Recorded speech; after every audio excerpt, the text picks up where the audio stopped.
Welcome to another episode of Overcome Out Loud with Charlie Smith. This podcast has been dedicated and committed to sharing courageous stories of men and women that have overcome adversity and challenges in their lives to actually thrive. No matter how far down you've gone, no matter what you're dealing with, there's a way out. And by having people share the stories of what they've overcome in their lives, we're here to give you hope. And today, I'm actually really excited and I feel very privileged to have in studio with us in Westlake Ryan Leaf, just a remarkable human being I've gotten to know over the last few months. I've followed his journey, been a fan, not just of what he's accomplished in his life, but more importantly, what he's done for other people. It's been a bit of a role model for me in my recovery, and so welcome, Ryan, to Overcome Out Loud, man. Thank you. I appreciate the opportunity. Nice little setup here. You got the producer. You're. I do my podcast like. With a microphone in a closet, so this is awesome. Yeah, well, we try to make you feel comfortable. And by the way, if you haven't listened to Bust, I think we've got 10 episodes now completed. That's it. It's just 10 episodes. It's the arc, and I think we just hit 1 million downloads. So yeah, if you haven't listened to it, and we're gonna go through Ryan's story, but the details of what you went through, I think there's two things that I really got, and I listened to all of the episodes. Is your self-reflection, the things that you realized about yourself. I think you talked at one point about, and now as a football analyst, analyzing your second season, what you would say about the player that you would become. And you've got such really good insights into what you went through and how you've used that to change. It's powerful, especially a lot of the details of how dark the days got. I think origin stories are important. I think when we talk about hitting adversity in our lives, some people can blame mommy, daddy, trauma, and drama, and we'll talk a little bit about trauma, but you grew up with a really good mom and dad and good siblings in Montana. Can you tell us a little bit about what it was like to be young Ryan Leaf? It was great, right? Incredibly loving family, extended family, grandparents, aunts and uncles, cousins, everything like that. So it was wonderful. I was the oldest of all the grandchildren. I was the oldest of our 3 boys in our family, and I was incredibly athletic, incredibly talented. And I don't know why. My dad didn't force me or push me to anything. It organically took place, and I found out pretty quickly that I was just better than everybody else, and I loved to compete and I loved to win. I think that's the biggest thing in all this. I just loved to win, and that was probably my first drug of choice. I think is winning and competing. And so, as I grew up, I found that I was in a town where their heroes weren't the Fab Five, weren't Jalen Rose, Chris Webber, Juwan Howard, those guys. That was not their model of who you should be, and that's who I wanted to be. Right, I wanted to be one of those guys so bad. So that meant I needed to get out of that town, and I just didn't know any other way than to just,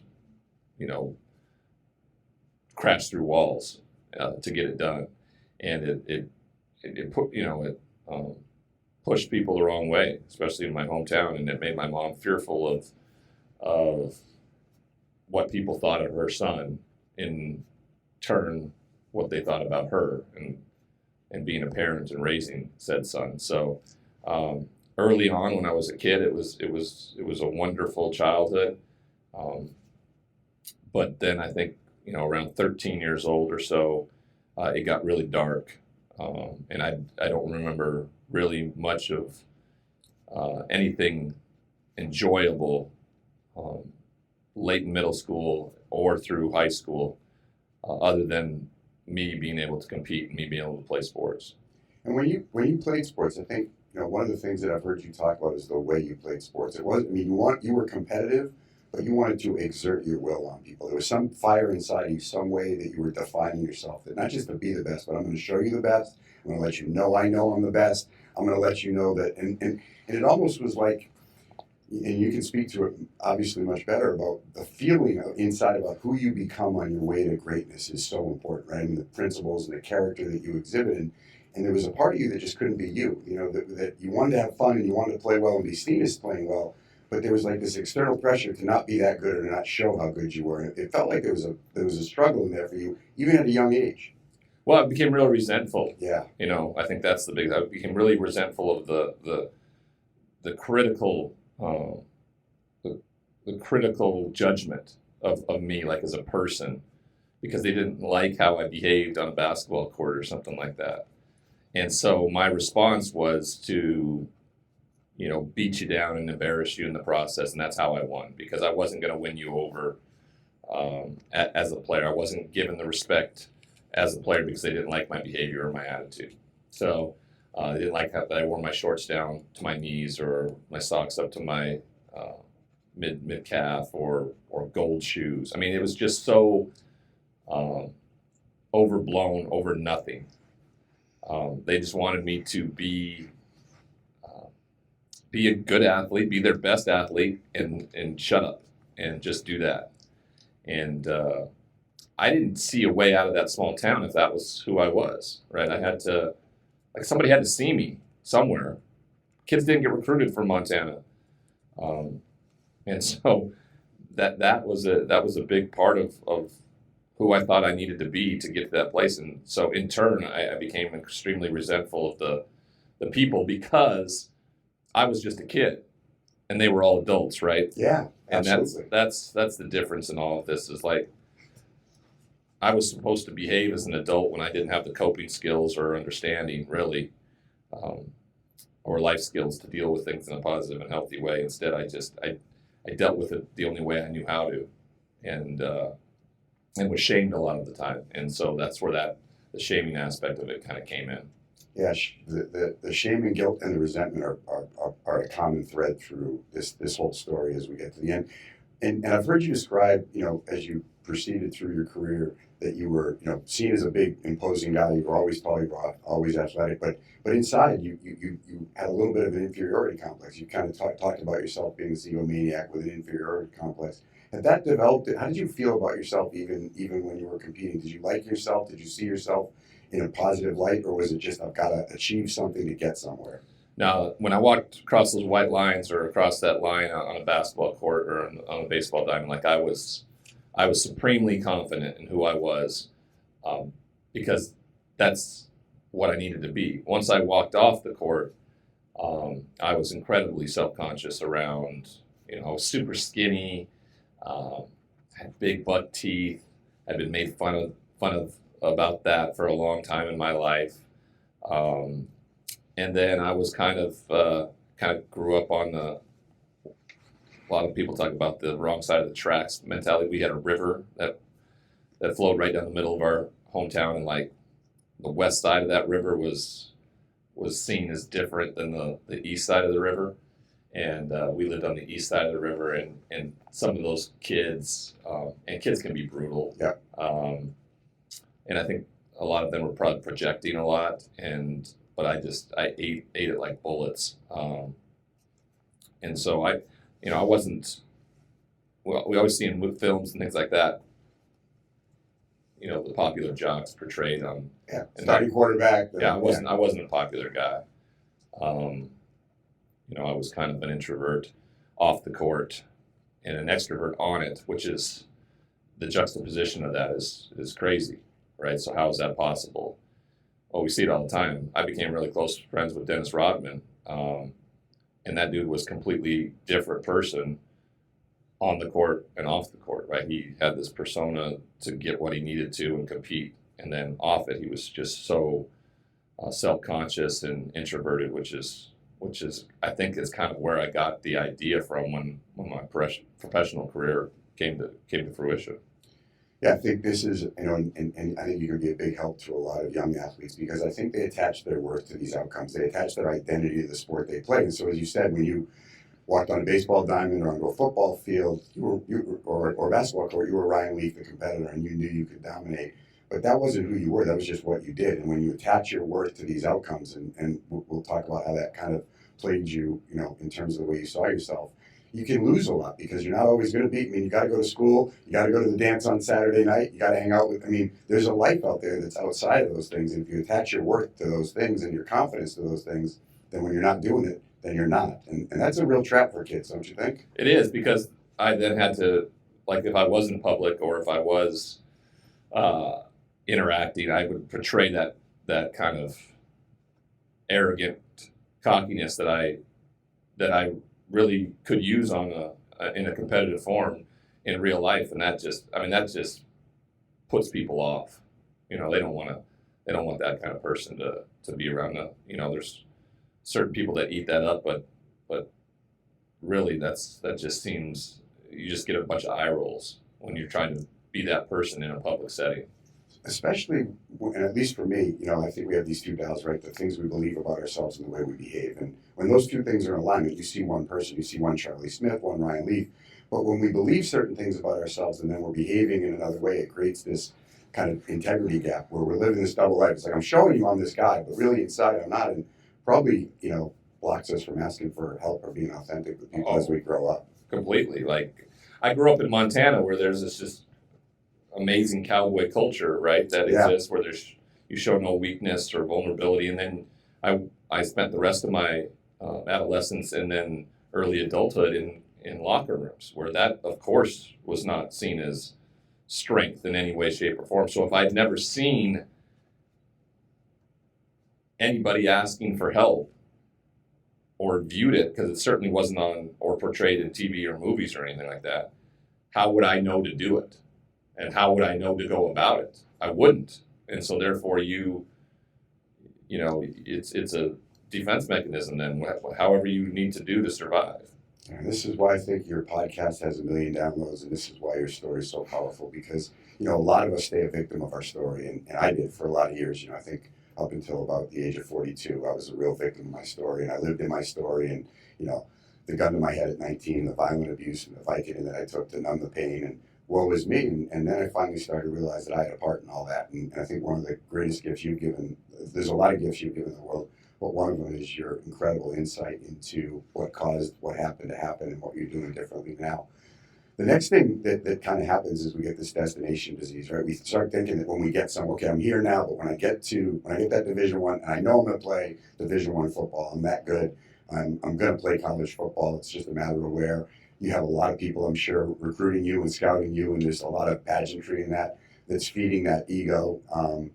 And was there a part of you that just wanted to get there, and that would be kind of the next kind of success mark for you? Yeah. I mean, that my goal was to get out of that small town and get out of that state, because it also made me feel bigger, and better than all the people in my home state, because I'm getting out of there and I'm going to make it bigger than all of you stuck in this podunk town mentality, right? That's what pushed me. So, and once I started getting recruited by everybody, then that just inflated the ego more. I've always told you this. I've always told you how good I am. Now you're going to see it, and you're going to see me flourish, and you're gonna be jealous, I guess is the best way to put it. And so I just knew, I wanted to be a professional athlete, and this was the next step to get there, was to go to a Division I school and dominate there as well. Yeah, that narrative, when I hear you talk about it, it's like this prove myself instead of just be myself. It's like, I love playing sports. I'm really good at it. I'm a good teammate. I got a gift to throw the football. People are going to love that, and I can't wait to go help a team win. And I've heard you talk as you've reflected on some of the narratives, in your past, but really there was this big prove myself part of it versus be myself, right? Yeah, I mean, I think that's with every athlete. I mean, it's rare that I think somebody doesn't feel less than, because you always start at the bottom of the totem pole. It's rare that when you're a freshman you get, you get handed the keys to the car. It's happening more and more now, because kids are so much more talented, or coaches are more open-minded to allowing young players to play without much experience. And so that was never the case. So I always had to prove myself, I felt. Immediately when I got on campus at Washington State, you've just been wooed and treated like the end-all be-all in the recruiting process. And then when you show up on campus, it's a different story, right? You're most likely going to redshirt. Coach has got a season to deal with and win and take care of. He can't worry about the freshman who, who's going to just be in the weight room all year long, really. And how that has changed because of the transfer portal nowadays. Like you have to recruit and recruit and recruit. You have to recruit your own players when they're on your roster even. So that was a big change, and that was kind of a culture shock for me. I walked in and I'm like, whoa, you just told me I was the greatest thing since sliced bread, and now I'm relegated to 6 a.m. workouts in the weight room and then scout team quarterback on the practice field, and that was it. And that's not how I envisioned this going. I've heard Tony Gonzalez talk about his second year when he led the league in drop passes about how, going from Berkeley and this coveted, kind of all-American football player to the pressure of the NFL. And I think it's another lesson that you're so good at teaching is as you elevate, as you get to that next level. Now everybody was good in high school. Everybody was a captain of the team. Everybody was a 3-year varsity starter. I mean, you've now become, once again, one of many. Yep. And so I found out pretty quickly I better start working, and outwork guys. And that was never an issue for me, right? Outworking anybody. Things came easy to me, don't get me wrong, but it was because I worked my tail off. That's why it became easy. It's like if you're studying for tests, the test isn't hard if you've worked your tail off to study for everything and know the answers.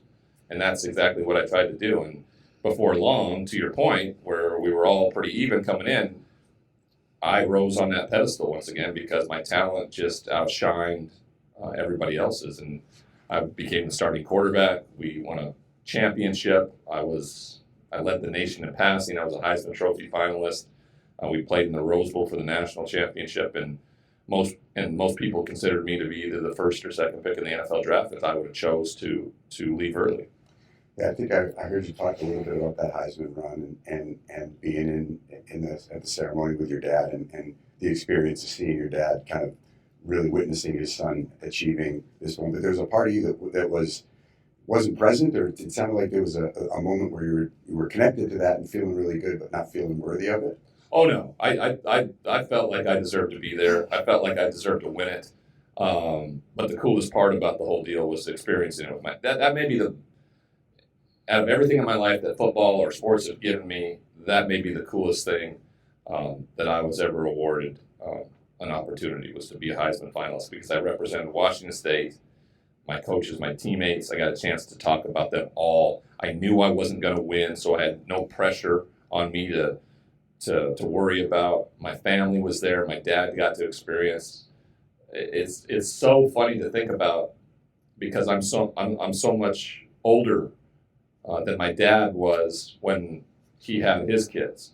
So I thought my dad was super old at the time, right? But he's pretty much exactly the same age I am right now when we're at the Heisman. Now, if I was going to the Heisman Trophy and my son was up for it at this age right now, it would have been the coolest and biggest party there was, and that's exactly what it ended up being for him. I mean, how amazing, because of my athletic ability and what I was able to do on a football field, I got to give him a weekend like that. That's incredibly powerful and important to me. But no, I believed I belonged there. I believed I deserved to win it.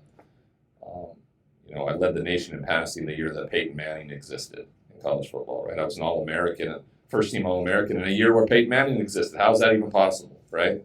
I still don't understand how that was even possible because it didn't happen in high school. Like, my athletic ability wasn't rewarded. I wasn't named first-team anything in the state of Montana. And I was the best athlete that had come out of that state in I don't know how long. And now I was being rewarded by those who watched and were credible, and that was powerful for me because I thought it was deserving and warranted, and it was a good feeling. Yeah, you put it, and as you said, you put in the work. Mm-hmm. You were putting in the work at Washington State. You got through a bunch of setbacks and some games that you guys didn't win that you thought you should have won, and you persevered. I mean, you finished there, probably as strong as you could have liked. And then the next pageantry comes. Now it's the NFL. Now it's like, and I have to believe, if I'm kind of watching vicariously through you, that all your boyhood dreams are coming true. It's like, I want to get out of Montana, check. I want to be a great starting quarterback in college, check. I mean, I don't even know if you had on your vision board Heisman Trophy candidate, but check that box. I mean, all of these things are really happening for you. Does it diminish the resentment? Is there any resentment left over from how you had gotten there, or do you now feel that the stars have aligned and I've been working hard and I'm getting what I deserve and that's going to continue? Yeah, I'm getting what I deserve. It's going to continue. But I also, the resentment to my hometown and the people was stronger than ever. And instead of taking the high road and forgiving and involving them in the journey now, right? Montana had one first-round draft pick in the NFL, I think, in 1953. A guy by the name of Ed Barker. I found this out recently because I've been saying I'm the only first-round draft pick ever from the state of Montana, or at least, in the modern age. And so I would be the first-round draft pick since 1953. And instead of taking my hometown and even my state of Montana along with me by taking the high road and forgiving them for how poorly they treated me growing up, I doubled down on that resentment. And it was like, fuck you, I told you, and I'm going to disown you. And I even did it in an article with ESPN. I talked about how, and it felt that way. It felt like Montana didn't accept me or want me, so why would I want to accept or want them? The state of Washington did. They just embraced me. Like, they made me one of theirs, which is what I was always looking for, right? This acknowledgement of A, of how good I was, and B, that they liked who I was as a person. They liked me, regardless of my flaws and all of that. So I felt like Washington was my home of sorts those 4 years. And so in that process, I disowned Montana and I told them to fuck off, and I told you, and I'm not going to involve you in any of this. So that resentment carried and continued to carry, and it's something I never addressed ever in my life. And so, and you've learned, I think, how powerful resentments can be when we carry them, because they're doing more damage, and they're taking your focus off of what's really important. Forgiving them and embracing them and moving on. It changed. Yeah, for me, it ruined me, and it ruined my professional career, because I was constantly going back to Montana to showboat that I had all this fame and money and power and all of those things. So it completely took my attention off what I needed to do, and that was to work my tail off like I'd done my whole life to get there.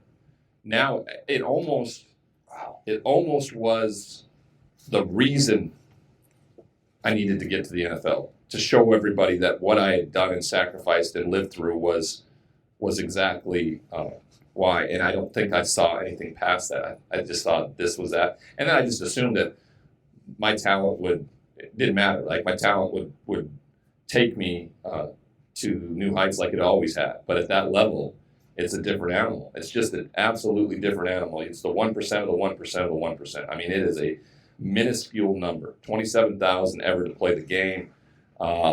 363 Hall of Famers ever in the 100 years of football. Yeah, I've heard you rattle those stats off, and they're eye-opening for people to realize how unique an opportunity it is to have a chance to be, let alone, the top, one of the top picks in the NFL draft.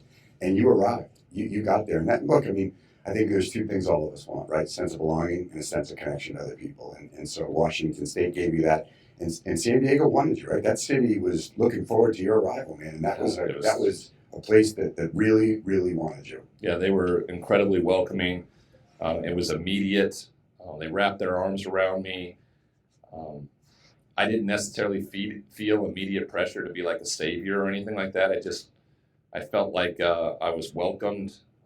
But I also, had really kind of started to change in terms of the public persona of how important I was.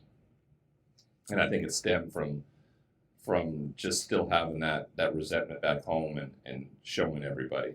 And then we went out and won. We went out and won our first two starts, which hadn't been done by a rookie quarterback since John Elway in 1983. So it was like immediate success. Peyton had a real difficult time. Those first couple of weeks, they were 0-2. We threw a bunch of picks. It was, in my mind, I was winning at everything, right? Winning at the battle against the guy that everybody pitted us against throughout the draft, winning in life, and just rubbing it in the face of everybody back home in Montana. Like, I told you so. I told you so, and I'm doing it.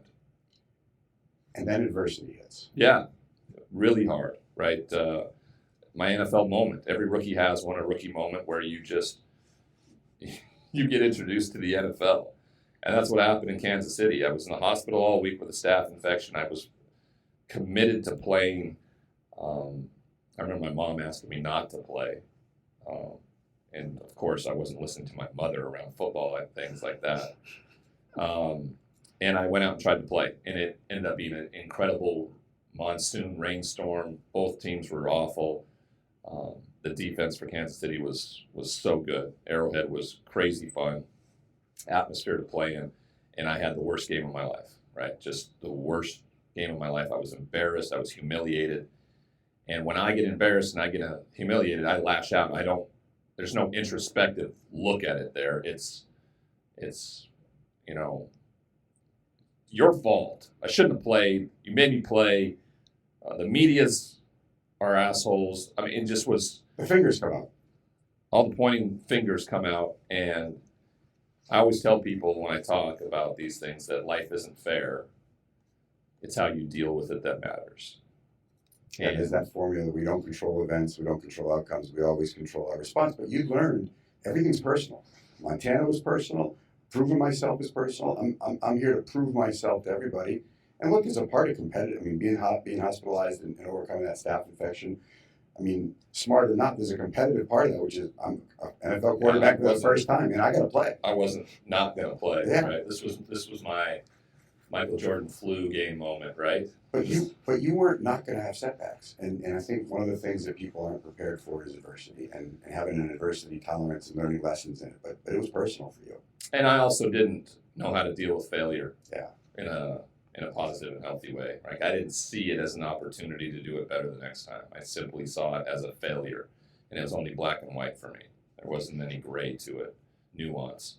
And so the humiliation of that game, and then how I responded the next day with a reporter, changed the trajectory of my career completely because of how I dealt with it. Not because of how I played, but because of how I dealt with the failure on the field, in the public eye, all of it. And I yelled at a reporter. It was early on with the internet. Viral videos had really not existed. And this one would characterize me and become like a caricature of who I was seen as. Because I yelled at this reporter and somebody videotaped it from the corner of the locker room. And I looked like a petulant child, And it stayed with me my entire career. It just did. And it started the narrative that I'm a problem, I'm a head case, and I recoiled into the defiant nature with the media again. And, my dad helped me with an apology the next day, and I just was dismissive with it. I've seen the video of me just reading it, kind of crumpling it up and throwing it in my locker. I didn't want to give it, was forced to, in my mind, to have to give it instead of just owning my part in all of it. But that word didn't even exist to me at that time. Like, owning what? I'm rich, I'm famous, I'm powerful, I'm the starting quarterback in the NFL. You're a piece of shit. Why should I care about any of that? And that was my mindset. There was just a constant anger that fueled me in everything I did. And I think there's just a fine line, a razor's edge on, elite athlete and asshole. And you just teeter on it until ultimately you fall on one side of it because you can't. Now, if I go out against the Giants the next week and throw 4 touchdowns, you can be the biggest asshole in the world. But if you're winning and you're a stud, it doesn't matter. I went out through 4 interceptions. We got beat. I had a Make-A-Wish Foundation infomercial on the big screen during the game, and it gets booed. I went from one of the most beloved individuals in San Diego 2 weeks ago to now one of the most vilified and hated. That's trauma. And I hated to say that was trauma. I never believed that until later in life when I was diagnosed with PTSD because I thought PTSD was you're a combat veteran or no one can define your trauma, what that is. I'd go out in public, I'd get spit on, I would get taunted, I would get things thrown at me, I'd have a media van following me everywhere I went. I was not ready for it. I didn't understand it. I felt like I was a victim, and I wasn't. But that's the way I rationalized it with me, and that was the start. And I don't remember another positive thing the rest of my NFL career. Yeah, I was struck when I heard you say that. My NFL career really ended almost after my third game. Because of how I dealt with it. Yeah. Not because of how I played. I would go out and have games where I threw for 300 yards and 3 touchdowns, and it didn't matter. It didn't bring me the joy. I was always fighting uphill because of, still to this day, people, when they hear my name, they think, oh yeah, the guy that yelled at the reporters. Like, that's what I did. I did it once, and it just is this thing that hangs over your head and sticks with you the rest of your life because that's what happens. That's when a story is being written. If you don't do something 180 degrees differently to correct that, it sticks with you. And it did the rest of my NFL career. Yeah, and you spent 5 years in the NFL. You played for the Cowboys. I think you played for Tampa. You had a great situation in Tampa after the Chargers let you go. I remember you were on your honeymoon. Yeah, when you got the facts that the Chargers had let you go, and you were excited to go play at Tampa. I mean, there's lots of this kind of destination disease. Like, now I've got the right situation. I can put that behind me. Geography change, right? Yeah, and a good coach with Tony Dungy and a good team. And I will say that my next 3 stops in Tampa Bay, Dallas, and in Seattle, I had figured out how to be a professional. Like, I had figured it out. I had been mentored by Jim Harbaugh my last year in San Diego. And once I got to Tampa Bay, that defense kind of took me under their wing. Rondé Barber and Derek Brooks and Shelton Quarles, all those guys just kind of put their arms around me, Booger. And I was one of the crew. I was one of the group. But also, on the offensive side, we had Keyshawn Johnson, and he was an elite player. He needed elite quarterback play. And, he would just kind of look, this dude was the first round draft pick. The talent wasn't there anymore. I wrecked my wrist in San Diego, and it would pop out of joint. So I wasn't the talent that I was before. I had learned how to be a professional, but I also still had that ego around, if I'm not the starting quarterback, then what's the point? And so when I wasn't named the starter in Tampa, I was kind of like, well, I'm not going to take a pay cut for you to stay here, so just trade me. And I went to Dallas, and I started a few games there, and then they were bringing along a young kid named Quincy Carter, and I said, well, if you're not going to start me, then trade me. And then they did. They traded me to Seattle, and while I was there during camp, it was Matt Hasselbeck and Trent Dilfer vying for the starting job, and I most likely was going to be, if not the backup, probably the third string guy. And that, for me, I didn't see as a developmental time to learn from Mike Holmgren. I saw it as a complete punch in the face. And I was having and dealing with incredible mental illness around my depression and all of those things that I didn't fully understand at the time. And instead of feeling like a failure and just and fighting through the adversity and being a backup and maybe being a backup for the next 15 years, who knows, making millions and millions of dollars to play football, I said, I'm done. I quit. I'm tired of being beat up physically, mentally, and I figured I could just disappear and no one would care and no one would know. But when you're drafted alongside arguably the greatest to ever play, Peyton Manning, and the evolution of the internet and failing at such a high level, it was such a crash and burn scenario. My name was never going to go away, and I didn't fully recognize that or understand that. And you talked a little earlier about shame and how that warm blanket of shame that just must be setting in because all the things that you were trying to avoid, now here they are, where you're starting to see yourself like you thought you were trying to avoid other people seeing yourself, and the truth is all surrounding you.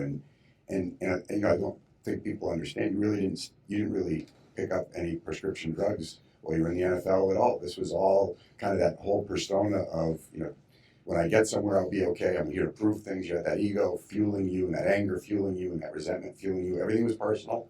You took everything personal. I looked at people that used drugs and drank alcohol as like morally corrupt. I always had, all the way back to high school, where I showed up to parties with 6-packs of 7-Up, and I just thought I was better than you. And then later in college, I became a little bit of a binge drinker simply because I could get outside myself, less inhibitions, talk to women, kind of let that big man on campus persona really live out loud. And same thing at the NFL, right? I would go out and drink my face off with friends, and it made me feel like King Kong, right? That's what I was looking for, because I didn't feel that way all the rest of the time. I was introduced to Vicodin and opiates because of my orthopedic surgeries throughout my playing career. So it was never an issue where I abused it. I liked it. I knew it worked, right? I had physical pain. They gave me these. It took away that. I didn't feel that physical pain. And then I stopped taking them when I rehabbed my injury, and competition, which was that drug, was reinserted into my life, and that was fine. Didn't even think about them ever again. Wasn't something that gave a second thought to. And when I had quit the NFL, I was lost. Purpose and identity was so wrapped up in being a football player my entire life. I had no idea who I was as a person now. And not only now am I not a football player anymore, but in the eyes of many, and how it's told through the media, is I'm a failed football player. So how do you deal with that? And also I was dealing with a ton of depression, right? I was having a real hard time getting out of bed, felt lazy, and sad all the time, and I didn't understand why, and I didn't seek any help or anything like that. And so what gave me some juice every now and again was going to a place like Las Vegas for a fight, where it felt like the adrenaline in the arena was similar to what game day felt like. I was treated like I was important there by the casinos, and I got to go and kind of mingle with that celebrity that I was in before, but now was no longer like in it.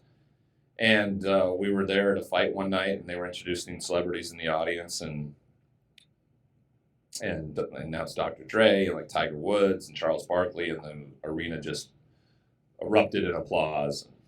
And I always was fearful of. I knew when I accepted these tickets at ringside that there was a quid pro quo, like they would announce you were in the audience and things like that. But I was, and I wondered why they would do it when they knew I would probably not get a welcome response, because they don't care. They want reaction either way. And so they announced my name in the audience, and the whole MGM Grand just booed and hissed. And it's not like that hadn't happened before. You play football in an opposing team stadium, that's what it is, but you wear this armor and you have this helmet on and all of these things that go with it. In this moment, I heard, not only are you an awful football player, but you are a terrible human being. That's what my addict brain heard. Oh, and you were in depression. You were lost. Your identity was. I mean, there's a lot of the storm clouds were building up pretty good. Yeah, and this was a trigger, and then it was. And then it was, the fuel was added when an acquaintance of mine offered me some Vicodin that night. And if you don't know Vicodin, I'm a recovering opioid addict and alcoholic myself. And so if you don't know this, opioids work a lot better on emotional pain than they do on physical pain.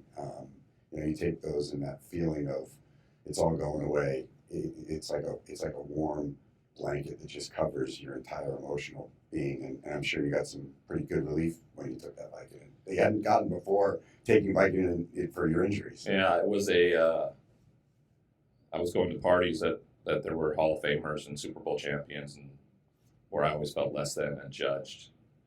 And instead, I didn't feel any of it. I mean, I didn't feel anything.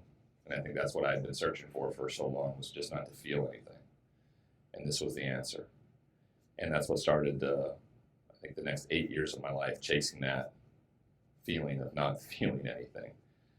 And it all started that night. Now, I don't look back on it like, oh, this is what sent me over the edge. I was already going on that. It would have eventually gotten to that point no matter what. But now I had an acquaintance who could give me these pills, and then I started going to doctors, and because I had X-rays and the fact that I got beat up for a living for the last 10 years of my life, and I could manipulate them with signing autographs for their kids and things like that. Doctors at the time didn't understand fully, because they don't go through the process in medical school around addiction or anything like that. And, a prescription for 90 pills with like 5 refills, things like that. And away I went. My life became a hermit in my own, 5,000 square foot palatial estate overlooking the ocean in San Diego, drapes drawn, and just getting high and not feeling anything, not feeling that failure, less than, judgment, any of it. My wife at the time, I gave her a bunch of money to go build a dance studio. So now her next chapter, after kind of being attached to me in the first chapter, she could now go do that. But I think what I was really doing was I was just getting her out of the house, like, go do this, work your tail off, because I know you will. And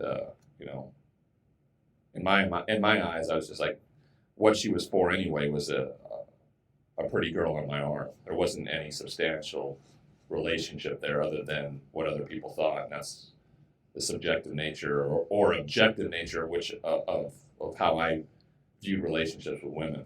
There was no intimacy ever. And so I could send her away. Still had this beautiful woman on my arm. I was rich. I was still famous. But now this is my life. Just the constant, numbing of the mental illness. That's what the next 8 years were about. And no one can imagine, and I know you couldn't have imagined at the time. I mean, for some reason, you have the gift of a great personality. You connect with people. You do it now for a living. And when people are around you, they generally feel the authenticity that you are. But we have the ability to manipulate a lot. When we're drug seeking and doctor shopping and getting ourselves out of trouble, it's like we're able to keep. And even for that 8 years, as you're feeding this addiction, and you're just juggling a bunch of plates, keeping everybody away. I don't want anybody to find out what's really going on, and it's fucking exhausting. I mean, your central nervous system is on tilt, like, constantly. And to think of all the rabbit trails you went down in terms of what you told people, this, that, and the other, how do you keep things straight? I don't know if I was great, as you would say. I feel like I was very bad. I feel like people knew it all the time. I feel like I just had blinders on, and people were looking at me going, this guy's a wreck. This guy's a dumpster fire. And I thought I was, putting on a great show.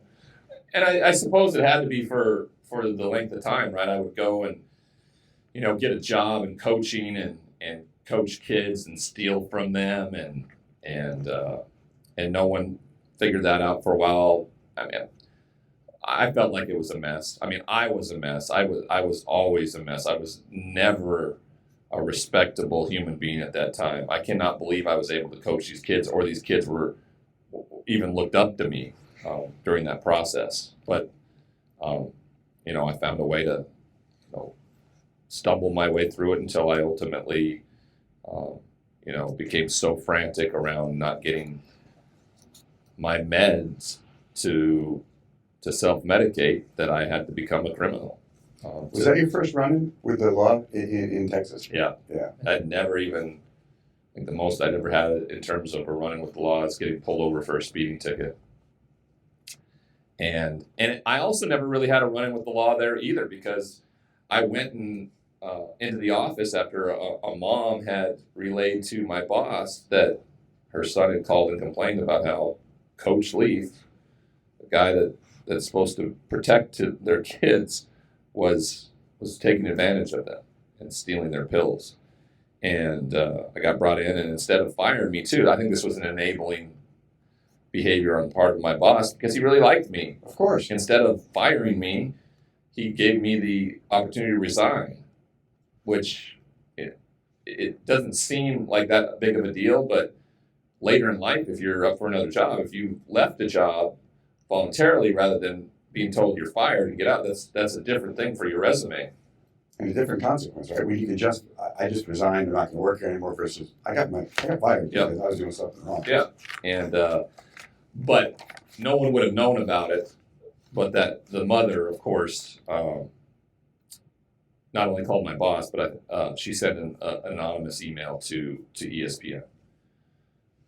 And I'm not mad at her at all for doing that. In fact, it probably helped save my life. It just became national news. When I fuck up, it's national news. It's not localized, or it's not in the shadows where only your family members know. Like, it's the done banner on SportsCenter, and even reaching to other networks like CNN and things like. I mean, it's a national story. So that's what it became, and the judgment. Like, if you get booed at an arena, imagine getting booed and pointed at and told you're a piece of shit and shamed by the entire world. I can't. I mean, I remember when I went to drop my kids off at elementary school after I went into recovery, and I was like, everyone's drug addict. You feel that. To feel that in that, I couldn't even imagine it. I don't think anybody could. And so I became suicidal, right? I was like, why am I... What's the purpose? There's no purpose. I'm just going to be ridiculed and laughed at and told I'm a piece of shit. So I don't need to be here. But I didn't know how to do that. I didn't know what that meant. I didn't either have the ability, and that would be my first. And there was no running with the law. The law didn't become involved. It was a national story, so I had to address it. My family flew down. They said, okay, we're finding the treatment facility. Just when you went to Canada? And this is when I went to Canada for treatment. And I would spend 30 days there. This would be the first time I'd be introduced to anything to do with recovery.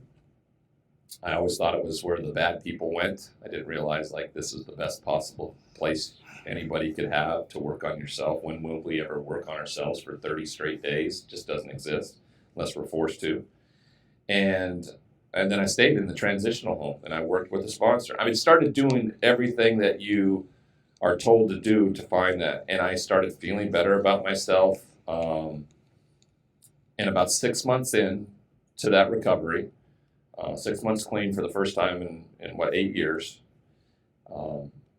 that's when the law became involved. I was indicted in the state of Texas, and I had to go face those charges. And the law around, like, prescription drug use is so odd, because there's not, like, drug stings. There's not, like, you're not, brought down and thrown to the ground and put handcuffs on and arrested that way. They were just like, okay, come down, turn yourself in, bond out, and then you'll go to court. It's just so surreal, our American justice system. It's so weird. But because I was in Canada and I had to travel back to Texas to turn myself in, my lawyer said he confirmed with the district attorney about my warrants being removed so I could travel freely down to,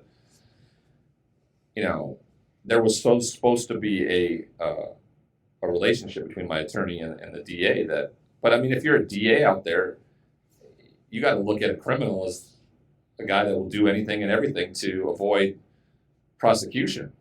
So why would he do it? I don't know how naive I was to think that he was going to pull the warrant so I could travel freely, or that my lawyer believed that he was willing to do that. But I was so naive. I got in my car and I was driving down to Seattle to fly from Seattle to Texas to turn myself in, and I pulled up to the border there between Canada and the United States and handed her my passport, and before I knew it, I could see in my rear view and my side mirror like SWAT team with machine guns surrounding my car, and then all of a sudden she was gone. She had closed the kiosk window, and they were yelling at me to get out and get on the ground. And so that was my first introduction to law enforcement in my life. Machine guns pointed at me and being told to get on the ground, and then a knee in my neck and my back and handcuffs on and then, I mean, by the time I got to Bellingham for the quick arraignment, it was already all over the news. everywhere. In fact, so much so that one of the slimy lawyers in town in Bellingham was already at the jail. Thank God he was a slimy lawyer, because he showed up, got me arraigned within like 20 minutes, and bonded out, right after. And, it was such a shit show. And then they bond you out. You're just free again. Okay, now I'm going to go do what I was doing in the first place. Go get on a flight to go to Texas to turn myself in. And so that was that day, and I remember just how emotionally exhausted I was when I landed in Houston, and I was crying. And yeah, your mom got you a first class. She got me a first class seat. You were so relieved. It was just like the littlest thing. Of course. And because I knew I was going to be comfortable, and I have a lot of anxiety around flying because I'm big, I'm 6'7", and it's just I need to know where I'm sitting. I'll have panic attacks. I really have in the past. Like, I've completely canceled flights. I've been on a flight, and I'm like in my seat, and it's just so uncomfortable, and I'm claustrophobic, and I'll get up and walk off the plane and catch a new one with a different seat. But I get there, they bring me in through the back door, I get a mugshot, and I'm gone. Like, this is the justice. It just seems so like fake. And then I never have to deal with anything. My lawyer negotiates a plea agreement where I go in front of the judge and I plead guilty to these, and I get probation and pay a fine. And I'm just like, I'm sober though at the time. If I wasn't sober at the time, I don't know how I deal with the day with a SWAT team pulling guns on me and everything. What would be the perfect ending to that night is forgetting about everything from that day and just numbing myself out. But you didn't do that night. No, I didn't do that night. I dealt with it in a healthy, positive way. And so and I continued to do so through the process. But pleading guilty to these things, even though I wasn't sentenced to anything but probation, Canada wouldn't let me back in. And I had found a job and just everything. And I was relegated back to my hometown where I was supposed to be the hero and everything, but I wasn't. I was the demon. And I think you learned a valuable lesson that we all need to know, which is recovery is a process of daily practice. It's a process of action. And if you get away from the process and the action, then you leave yourself susceptible to it. And I think a lot of us get ourselves set up to get through big events. You got through the arraignment, you got through, and I did this all sober. It's like, if I could do this, even though you weren't going to meetings or maybe not connected to your recovery group that was up in Toronto because you've been displaced, there's this feeling of, if I can get through this, and I just did get through this, that maybe I'm okay. And I didn't fully understand the trigger and the trauma of going back to my hometown was going to be. It is the absolute most toxic place for me at all. I mean, so much trauma and triggering aspects exist there everywhere I look. People I see, the judgment, the fear. And so I was back there, and I was broke, and I didn't have any work, any of it. And I was out working for a friend of mine on a ranch, and there's always, I didn't know the history around like ranch accidents, like terrible ranch accidents. And I was cutting hay and baling with this tractor, and I had to jump start it to get it going, and I had it in gear on accident. And it literally like rolled over my back leg, and it hyperextended my right one that ended up blowing my ACL out, and it was incredibly painful. I was taken to the emergency room. We were transparent with the doctor about my past, but I mean, you're in so much pain there. While you're there, they give it to you and everything like that. And then I went and had surgery on the knee, and they gave my mom and dad the pills. And before I knew it, when they were giving them to me, I would cheek them and then put them aside until I gathered enough of them where I could really feel it, I felt like, and I started using them again. And then that became the whole drug seeking, and then I manipulated that doctor forever until I couldn't do that anymore. And and there would be another rehab. You're good at rehab, right? I'm really good at rehab. Yeah. I'm good at rehab. You take the drug out of my system Yeah, and you man. put me in an environment where I can be, where you give me assignments and structure and self-reflection and accountability in a sober situation. I'm really good at that. For the longest time I thought maybe I just live in a rehab center.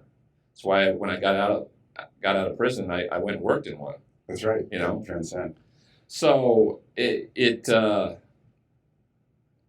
would do another stint in rehab. I get out flourishing. I get sick. I don't understand why. Turns out it's a brain tumor. I go get it operated on in emergency surgery. I never really bring this up because I always feel like the tumor is like an excuse. I have to do radiation because they couldn't remove it all. And during the radiation process, I started losing my hair and I was sick all the time. And the doctor saw how achy and everything I was, and he offered me some pain medication. And instead of telling him about my past, I felt like a victim, and I thought that everybody that's going through what I'm going through right now gets this, deserves this. Why am I any different? Well, the why I'm different is because I'm a drug addict, and I can't take just one. Yeah, that's the common. I mean, look, whether it's not the NFL, it's how I dealt with it. It's not the brain tumor, it's how I dealt with it. I mean, all these things, people have brain tumors, they have failed careers. I think when it happens at the public level with the shame and the anger and the resentment. But yeah, when you have a coping skill of taking a prescription drug to emotional pain, brain tumor, hangnail, whatever, I mean, it doesn't matter. It's, you're gonna seek that old friend. Because I liked how it made me feel. And I still felt like a failure, right? I mean, I ever since I left the NFL, I felt like a failure. So, and now it was even worse because now everybody knew I was this drug addict, and I had started kind of telling my story a little bit. Because when you get into AA, that's really what it's about. It's about giving it to keep it mentality. And so now, again, there's a pedestal about this guy's has a bit of redemption in his life. He's helping people. So then if you fall off the wagon or do something wrong, you definitely don't want anybody to know it. That doctor gave me the pills on December 1st, 2011. By March 30th, 2012, I was in prison. So it took 4 months after 18 months of sobriety because of my inability to tell anybody the truth. How important is that to tell the truth? It's so important. Yeah. I mean, and it's hard. It's like a muscle for me. Maybe you can relate to this. I had worked my dishonesty muscle so much, like building up how to lie. I mean, I started lying by the age of 6 because I didn't want anyone to know what was happening in my home. I just learned to lie, and I lied till I was 42. Dude, I got sober and I was lying to car dealers about concerts I went to. Look, my dishonesty muscle was so strong. Yeah, it's so I hadn't worked out my honesty muscle yet. So learning to be honest was like this new exercise for me, and it took a lot of time.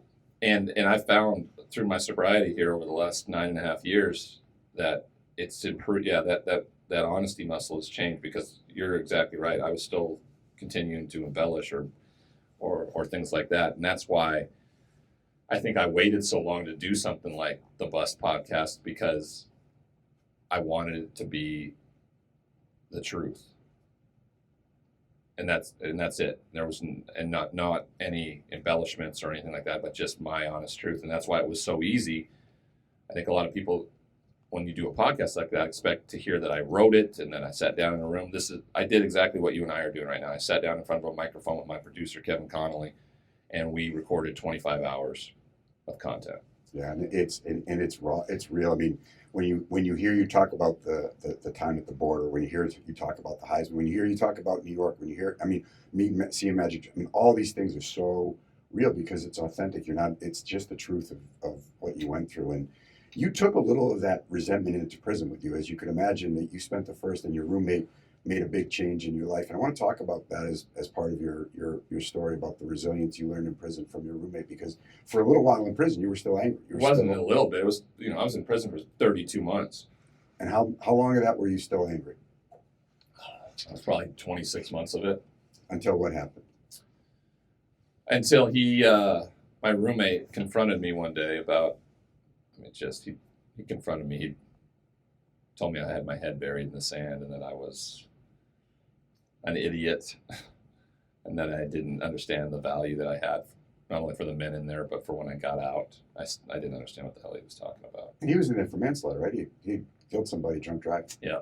And he had made amends for what he had done. He tried to better himself every single day. Didn't know if he was ever going to get out, or at least in the 30-year sentence that he was given. And he suggested we go down to the prison library and help prisoners who didn't know how to read learn how to read. And I've had many of those kind of come to Jesus moments in my life, from mentors, from coaches, from family. And I just, I told them all to go to hell. I got it. I can't tell you why I went with them, other than maybe the substance had been out of my system for 26 months, and I had a little more open-mindedness to myself at the time. But I still went, begrudgingly. I remember walking down the hallway thinking, this is stupid. This isn't going to help me. Doesn't he know how important I am? And the irony of the guy in a prison hallway saying, doesn't he know how important I am, is the most asinine thing you can imagine. And we walk into this library, and there are these men in a place where you're supposed to show zero vulnerability because it can get you hurt or killed, or, come up to me and say, hey, Ryan, I need help here. I can't read. Can you help me? I told you this earlier, never seen or heard another man do that in my lifetime, so it freaked me out a little bit. What are you doing, man? So I started helping, and I came back the next day, and the day after that, and a week later, and a couple of weeks passed, and I realized I was sleeping better. I was more personable. I was talking to family because I hadn't talked to anybody or was any bit personable those 26 months up to that point. And I realized that it was because I was being of service to another human being for the first time in my life. And I used to think what I did on Saturdays and Sundays was me being of service. What a silly concept. And so I continued to do it. And the reason I say it continued, once I figured that out, that doesn't mean everything's fixed. Like, consistency above everything is what's important in recovery, or anything you're doing. You can't go to the gym one day and the next day you wake up and you look like The Rock. That's not how it works. It's about consistency. It's about showing up, about all those things. After the class was over from teaching, I started donating my time as the substance abuse counselor TA while in prison there, and ultimately applied for parole and was granted it. And on December 3rd, 2014, I walked out of prison. Only two people there to pick me up with my mom and dad, who unconditionally, and that word unconditional is a true word. There was no condition that would stop them from loving me and trying to make things better for me. Were there to pick me up. I had nothing. I had no money. I had no prospects. I had no job, no place to stay. Luckily, my family had a couch downstairs in a basement for me to sleep on, which is much more than a lot of people get when they walk out of prison. And I knew that what I had learned in there was the driving factor and all the hope that I had when I walked out, because there was just nothing. Like, I work for the ESPN Disney Corporation now, and they weren't waiting there to hire me when I got out, right? I find it so amazing and really interesting that, at all these other points that were low, being imprisoned, having cavity searches, and all the hopeless feelings you must have had to finally get out and feel, despite all the wreckage. I mean, all the wreckage is there. There's no money. The fame's gone. But you felt a little bit of hope. I felt a little bit of hope. I didn't realize it at the time. I didn't know what was driving me, because the moment I got in the car and we were driving back to Great Falls and we were in the outskirts of town and I was seeing all the triggers and things like that, I'm like nothing's changed. And then my local hometown newspaper ran a cartoon in the paper of a caricature of me stating, "Lock up your medicine cabinets, everybody. Ryan Leaf's out of prison." My hometown newspaper. Mama Leaf was having. No, she had none of that. She went and took that editor down. They had to print an apology. I mean, it wasn't absolutely that's how I grew up. I was told how bad I was at all times. And hey, to be honest with you, it wasn't a lie. I mean, I was probably if you're home, if you're listening to this and you owned a home in Great Falls, Montana in 2010, 11, and 12, and you have missing medication, I was probably in your house. So there's some truth to it, right? Yeah. You don't have to do that. You know, You don't have to kick anybody when they're down. especially when they're trying to get up. And so the lessons I've heard: humility, service, honesty, and consistency. So to go from penniless, living on your parents' couch, to the full life you have today, and the full life you have today, you know, besides being a sober dad and husband and the things that you do broadcasting wise, I think you realize that you're a good person that did some bad things. You're not a bad person. Well, I think that's the difference between shame and guilt, right? And I ask that question a lot when I'm speaking. Do you understand what shame is in comparison to guilt? And most people don't understand that. Like, shame is you believe that you're a bad person, and guilt is you believe you did a bad thing. And I think that was a huge part of my healing. And healing doesn't happen in a straight line, right? It's not just this, right? There's ups and downs. There is fits and stops. It's what leads to my thought process about how we're all the same, how we're all these flawed human beings trying to be better every day.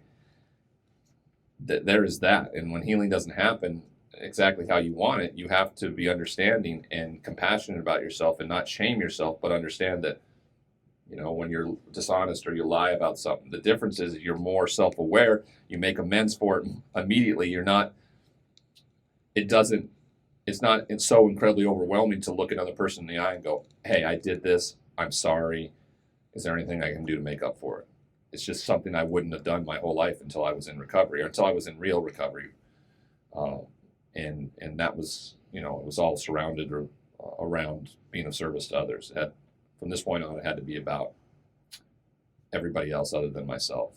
And that's what allowed for the humility part of it. And I believe humility is fully understanding that you are comfortable with who you see in the mirror. That's what humility is. Humility isn't thinking of yourself less, because you're still the most important individual in this conversation, in your story. Because if you're not the best possible version of yourself, you're going to be worthless to anybody else. So there's a selfish nature to recovery, and the humility side of it is fully understanding who you are and being okay with it. And I'm okay with the guy I see in the mirror. I know I'm flawed, and that's okay. And it also allows me to be in the public eye once again, because it's something I didn't think I was going to do when I got out of prison. But be in the public eye, be sober, and have all that wreckage behind me for ammunition from other people, and be okay with it. Because I'm self-deprecating about it. That doesn't cost me anything. I don't take myself very seriously, even though it's a very serious subject. I don't take myself very seriously. And I've owned everything I've done. I've absolutely owned it to the upteenth percentage or whatever. And I'm accountable for it. So you don't have the ammunition anymore. I've taken that power away. You want to call me a bust? Yeah, so what? That's the name of my podcast. You know, Yeah, you don't sit in a house with the shades drawn in April anymore. Nope. I mean, I've watched the way you carry yourself. I work it. April, man. I work it now, and it's just like working a program, right? It's the same thing. You face it head on and understand. Like, also, I have different perspective, right? I've laid on a concrete slab for 3 years of my life, so when I lay my head down on my bed at night, and I'm constantly just saying, "Oh, I love my bed. I'm so grateful for my bed," and my wife. She's so sick and tired of it. She's like, I get it. I get it. You like our bed, because she doesn't have that perspective of where I slept for 3 years. Oh, and how important gratitude is as a mental conditioning exercise for us every day, to just not get caught up in the trappings of what we should be or could be, and be grateful for who we are. Because I agree with you, and I'll tell you this: I could pass a lot of tests when I got sober. I had the family test, I had the career test. But I could not pass the look in the mirror test. And if you want to pass a test in a true nature of self-acceptance, see if you can stare at the mirror for a few minutes. And if you got to look away, you got something you got to work on. Yeah. And there's still days where, like, you know, relationships are, I understand fully now how relationships take down a ton of people's sobriety, because you are emotionally invested in something, and there's a purpose to it, right? And especially when you're vulnerable enough to be that person with somebody else, emotion is involved, and it's difficult, and you know, I and especially when you get into relationships, you find yourself repeating past behavior or old behavior or past patterns of behavior that I had with the likes of my mom, in particular, where I would not, I'd have a lie of omission with her, not tell her something because I felt like it made me look poor or it would disappoint. And what I didn't realize, and she has told me my whole life in our relationship, my wife and I, is that, like, I'm everything to her. I'm not going to say or do anything that's going to disappoint her like I felt it was with my mother or anybody else. So, like I said, it's been fits and starts with her. Relationships are difficult. Being a new father is incredibly difficult. You know, I have a good story, but I also am fearful of the DNA aspect of all this, and how, you know, what I'm going to do in those moments, because, you know, once they place them in your arms, you're just like, okay, nothing ever is going to be about me again. It's going to be about him, and he's never going to want or need or of anything. But there's something. Because he's going to scrape his knee. He's going to fall down. Yeah. He's going to have his knocked out his front 2 teeth already. He looks like a hobo until he gets his permanent teeth. Oh, man, first of all, I know that you had a grind, you know, coming off the Super Bowl and all the things that you've been doing. And just, you know, when I text you to remind you to come up on Wednesday, we're going to play some golf and record, you're like, yeah, I'll be there, man. I so appreciate what you do. I know the message that you carry is strong. For people that are listening, you know, I'll end with this, the contrast of the last time I had a chance to play golf. The guy we were playing golf with said, man, you were so good in the league, man. I just wish you had a 16. I think he said something like, I wish you just had a long 16-year career. I could have watched you play. And you're like, yeah, me too. And then we got down to lunch after we played, and somebody that you had helped get into treatment was texting you to thank you and let you know they were doing okay. And I was like, you know, it might have been great to have a 16-year career and all that you might have had from that, but what a testament to who you are today that you get a text like that to wrap up your day from helping people. Yeah, I say it a lot, you know, if I would have had that career and never really addressed my personal issues, would I have the impact that I'm having now, having gone through everything? Because I think I'm just so much more relatable, because everybody looks at me and they're like, oh yeah, I fuck up too. I'm like that guy. I relate to him. I played professional football, and I was a quarterback, and I look at Tom Brady sometimes and I'm just like, dude's perfect. I cannot relate to that guy. And we both played in the NFL. So it's weird how it's defined me, but it's given me a new purpose. I mean, there really is a pep in my step when I wake up every morning. And I'm a morning person. Like, I'm up at 6 every morning. My wife looks at me like I'm insane because she says she can't function unless she has coffee. And I'm like, well, that's your drug of choice. Off you go. Off you go. But my day is, you know, I'm rolling. You know, I love not being hungover. I love not being sick. I love not having to have the fear of drug seeking the entire day to get that fix. It's just the peaceful, unchaotic life is what I was searching for the longest time and now have. So. Oh, it's amazing. So for the people that are out there that are suffering, they're listening and they're stuck, they're in a spot, whether it's with addiction or depression or anxiety or a situation in a relationship, you know, what's kind of the top 1 or 2 things that you want to share with them about your journey out that they might be able to draw on today, man? It's incredibly. It's all about surrender and acceptance. That's my biggest thing. And when I'm talking to somebody who reaches out and says, I need help, which is a huge first step, my question to them is always, you know, what are you willing to do to be sober? And if your answer to me isn't everything, then there really isn't anything I can do for you. I can tell you what I've done,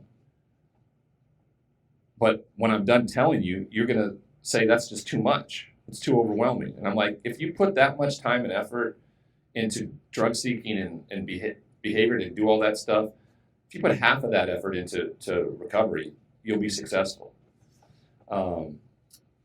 So that's the biggest thing. You have to surrender completely. And when I say surrender, that means when you're told to do something, that you do it. Your self-will is removed from this conversation for at least the time being.